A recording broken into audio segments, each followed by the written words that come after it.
Many smallmouth bass that learn to feed off of shoreline feed in packs, and they feed on suspended bait fish.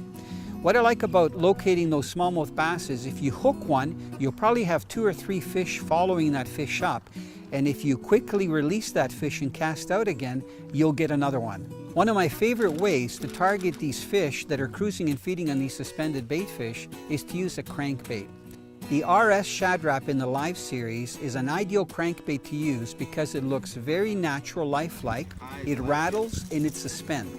So what I do is I actually fish it around rocky shorelines because I know they're meeting that deeper water. And that's one of the best locations to find those suspended bait fish. The first thing that I do is cast out and I retrieve very carefully, and I try to actually retrieve it down the structure break back to the boat. If that doesn't trigger a strike, I'll make a long parallel cast to shore. I always have my eyes on the lookout for rocks that I can see below the surface, boulders that are sticking out of the surface, points that I'm coming up to, and especially long timber that's fallen in and that extends out from shore. Those are all real hot spots that bait fish will be attracted to, and in turn the smallmouth bass. Most of the open water bait fish have a deeper body profile.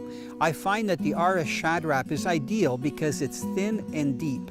Especially in the Live series, the colors are very natural and they work especially well in clear water conditions. When I'm fishing the Shad Rap, I keep a steady retrieve. So I very seldom twitch it unless I think I've got a weed that's on it. I find that just retrieving it at a steady speed really gets that Shad Rap to swim very naturally. When you get a hit, set the hook and keep the pressure on, and if anything, set the hook again. I stress to people all the time that smallmouth bass will often hit a lure, especially a crankbait, and then head right to the surface. So I find a really strong hook set with a no stretch line can make the difference between getting that fish in the boat or losing it right off the bat. Once I get a good sized smallmouth on the Shad Rap and I release it, I stay in that area and I keep fishing it because smallmouth bass like to hunt in schools, and I know where I catch one fish, I'm going to catch more.